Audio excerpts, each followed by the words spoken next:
안녕하세요. 네, 안녕하세요. 반갑습니다. 반갑습니다. 네. 울산 경매 투정꾼 정성호입니다. 예, 저는 정진이라고 합니다. 네, 오늘 정진님을 모시고 이렇게 또 말씀을 좀 나눠보려고 하는데 네. 요즘 아파트가 많이 생기잖아요. 너무 많이 생기죠? 그죠? 특히 또 울산도 그동안 보지 못했던 이제 공급량이 막 늘어나고 있는 중인데 이 아파트를 과연 지금 사도 될까요? 어떻게 보시나요? 이게 좀 민감한 문제죠, 사실. 아파트를 뭐 한쪽에서는 사야 된다 하고 한쪽에서는 사면 안 된다 하고 지금 이렇게 갈려 있거든요.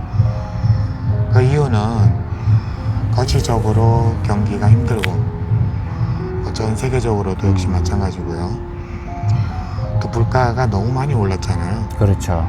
인플레이션 문제도 있고 지금 금리를 내려야 되는데도 불구하고 금리를 못 내리고 있죠. 미국과 네. 저희 나라에서 여기에 대한 문제가 아직까지 해결이 되지 않았기 때문에 아파트를 산다는 거는 좀 보류해야 되지 않을까.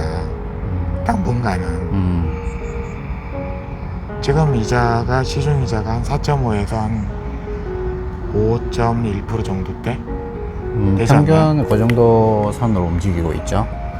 금리가 아직 내리고 있지 않잖아요. 네. 전혀. 또 물가도 우리가 생활하는데 이 시중의 물가가 네네. 너무 많이 상승하잖아요. 지금 그러고 있지 않나요? 그렇죠. 근데 우리가 아파트가 계속 오르다 보니까 더 오를까봐 지금 안 사면 나중에는 더 못 살까봐 그게 두렵거든요, 사실. 그게 네네. 하나의 그 공포의 이슈로 떠올랐죠. 네네. 몇 년 전부터. 그 얘기는 참 오래됐죠. 네. 문 대통령 그분 계실 때도 똘똘한 한채 그때부터 시작을 해서 네네. 일단 아파트 값이 더 오르기 전에 먼저 사야 된다. 이런 뉘앙스가 굉장히 컸었죠.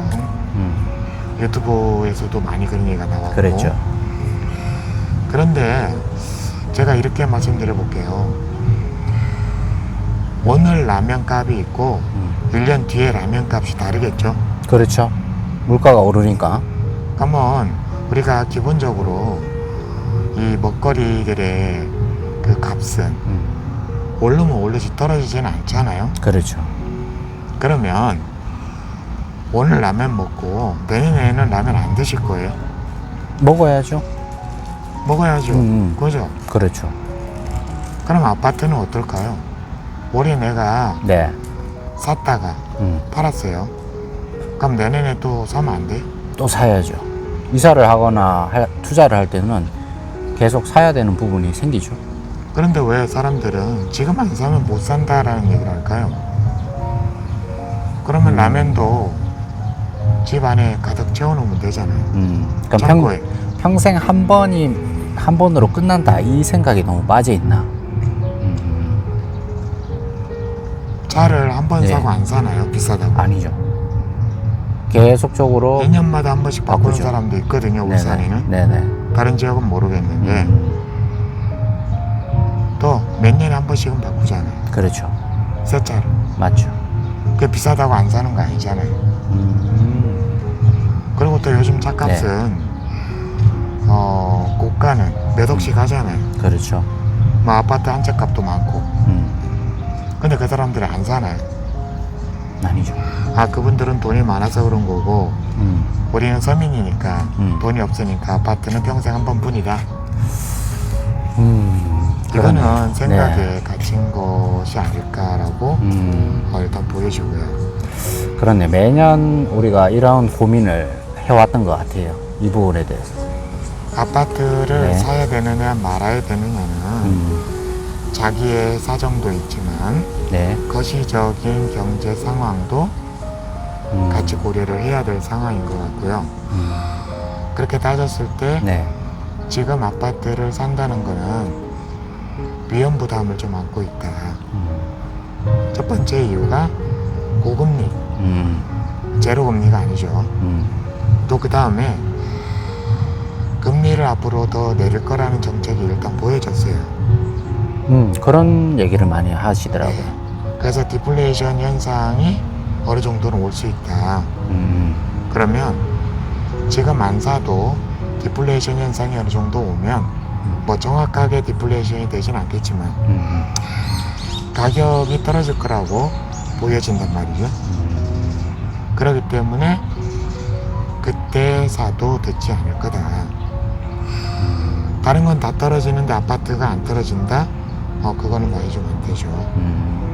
그렇기도 합니다. 우리가 연도별로 이렇게 쭉 보면 가격이 하락될 때가 분명히 있기 때문에 그 타이밍에 또 구입을 해도 되는 거니까 굳이 뭐 불안해서 네. 구입할 이유는 없겠죠. 네. 많은 분들이 헷갈리는 네. 게 주식을 거래할 때 어떻게 해야 되나요? 라고 하면 전문가들이 이랬던 얘기를 그냥 우스갯소리로 해요. 쌀 때 사서 비쌀 때 팔아라. 그렇죠. 그러면 여기에서 네. 다들 딜레마에 빠지죠. 언제가 싼 건지, 그렇죠. 언제가 비싼 건지. 이제 그걸 모르니까 이제 손해보는 경우가 네네. 늘 생기죠. 그렇죠. 그래서 아파트도 네. 뭐 쌀 때 사서 비쌀 때 팔아라 꼭 이건 아니지만 시기를 정확하게 구분해서 매입을 해야 된다. 이렇게 보여집니다. 그래. 그러면 지금 이 울산뿐만 아니라 지금 전국적인 이 부동산 가격이 있잖아요. 평균 가격이 있고 뭐 신축 같은 경우에는 아주 비싸게 지금 뭐 지역마다 다르지만 그럼 이 가격에 대해서는 또 우리가 어떻게 생각을 해봐야 될까? 아파트 가격이. 네네. 지금 울산의 평균가 신축 아파트 가격이 얼마예요? 신축 아파트의 경우에는 뭐 9억, 8억, 9억 뭐 이 정도 선을 잡아야 되겠죠. 그냥 10억 잡아야 되지 않을까요? 뭐 좋은 건 이제 10억 합니다, 실제. 뭐 얼어 죽어도 신축이라고. 네네. 그래서 한 10억 가까이 봐야 되는데 예. 그럼 우리가 다 부자가 아니잖아요. 그렇죠. 그냥 서민의 입장에서 보면 10억이라는 돈을 어디서 만들어낼까. 특히 이제 결혼을 앞둔 젊은 남녀가 직장을 다녀봐야 몇 년 안 다녔을 건데 어디서 10억을 갖고 올까요? 거의 집에 부모님들이 도와주셔야지만 가능한 부분이겠죠. 일단 10억도 없을 뿐더러 네. 뭐 한 2억 정도 부모님이 돈을 대주거나 그렇죠. 뭐 그것도 없다면 10억짜리는 아예 꿈도 못 꾸죠. 거기다 또 대출을 받아야 되지 않을까요? 그래서 대출을 당연히. 한 70% 이상 음. 다 받아서 거의 들어가는데 네. 그럼 한 달에 이자가 한 사람 월급이에요. 이자만. 그거를 계산하면 그렇게 되죠. 네, 그래서 평균 그렇게 네. 되거든요. 네.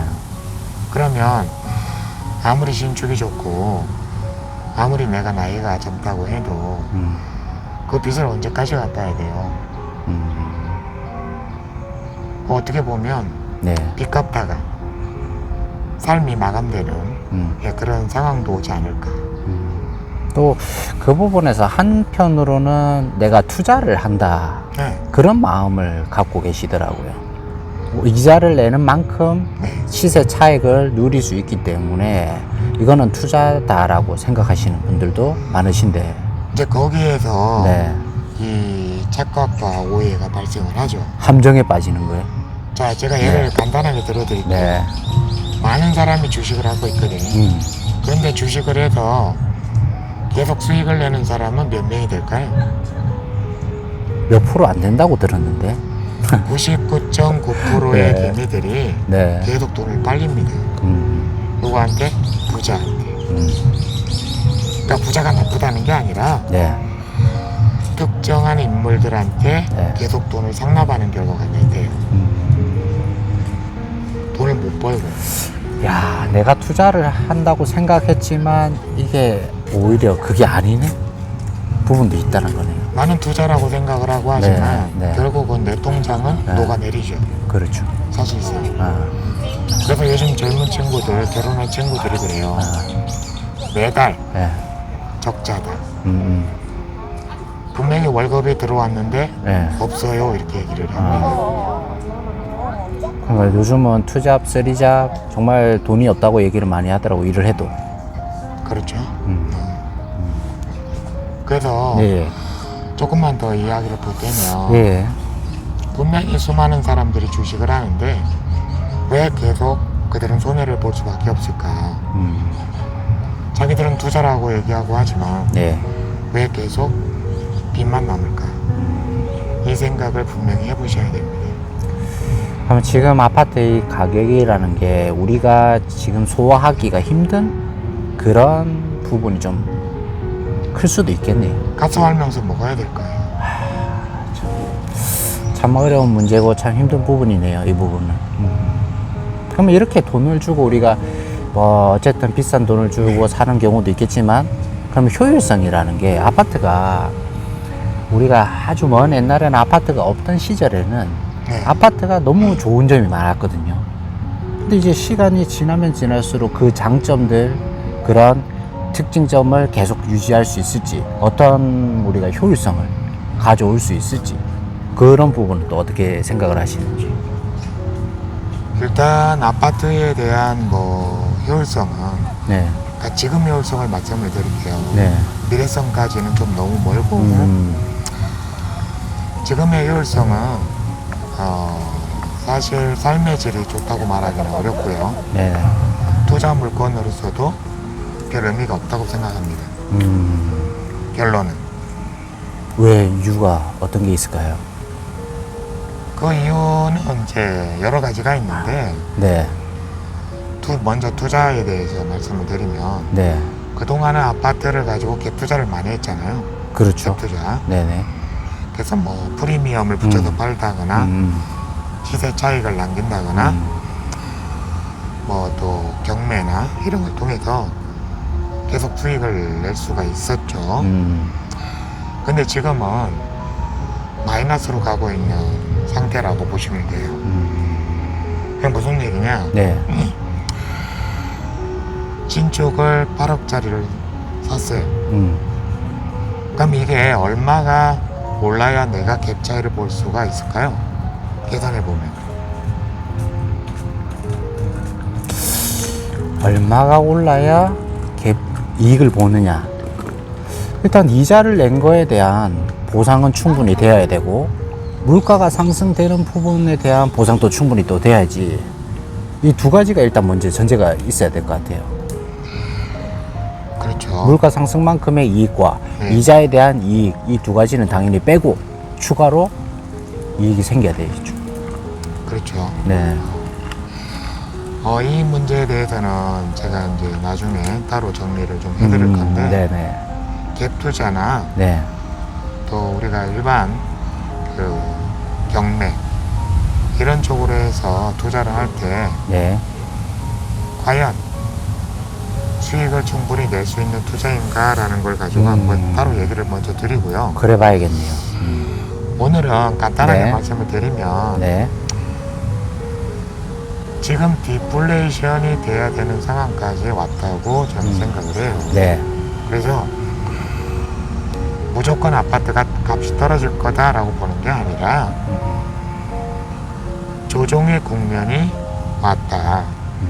그래서 어떤 아파트는 더 오를 네. 수도 있지만 어떤 아파트는 조정을 받았고 하락할 거다라고 보는 거죠. 지금 상태가.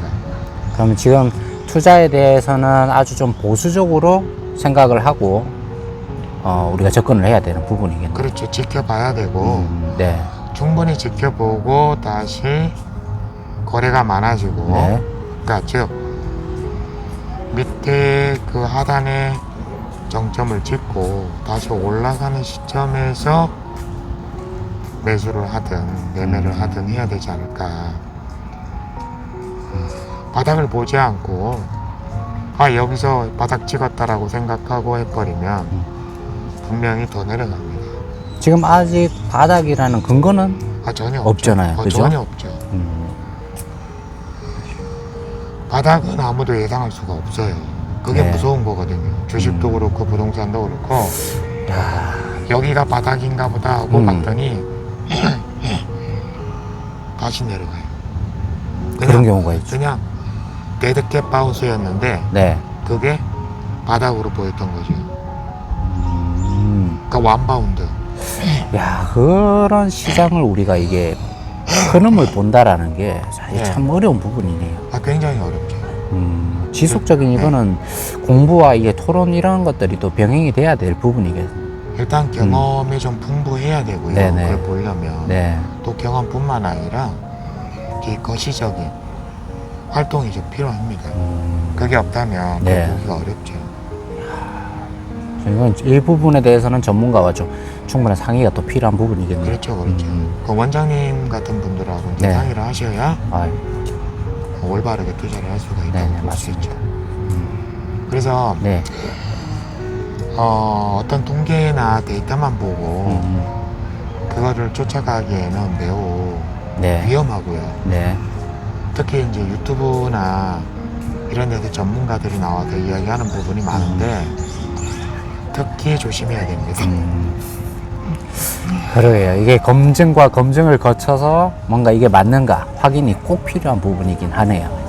네. 썩은 동아줄일지 네네. 아니면 올바른 동아줄일지 음, 정확하게 타진을 해보셔야 됩니다. 음, 제가 네네. 유튜브를 자주 보는 편인데 네. 거기 보면 네. 정말로 썩은 동아줄이 많아요. 정말 많습니다. 그렇죠. 여러분들 조심하셔야 돼요.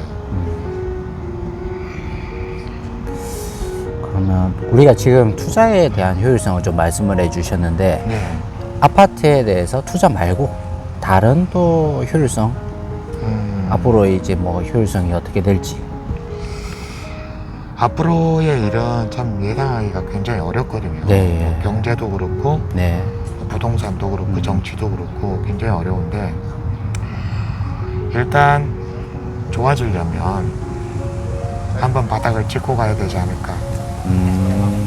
앞으로 네. 경제 상승이나 이런 게 있으려면 네. 바닥을 한번 짚고 다시 올라가야 되지 않을까라고 먼저 생각을 하고요. 부동산 같은 경우도 일본처럼 되지 않으려면 네. 충분한 디플레이션을 거쳐서 네. 조정을 하고 가야 된다. 이렇게 보여지고 네. 또 그렇게 생각을 합니다. 알겠습니다. 자, 오늘 우리 정진님을 모시고 그 아파트에 대한 여러 가지 관점을 또 이렇게 좀 들어봤습니다. 그 시청자분들께서도 단편적 말고 이제 다양한 관점에서 이렇게 생각을 해보시고 투자나 실거주에 대해서 선택을 좀 해보시면 도움이 많이 되실 것 같습니다. 자, 오늘은 네. 저희 여기까지 이야기를 마무리할까요? 네, 알겠습니다. 네. 감사합니다. 감사합니다.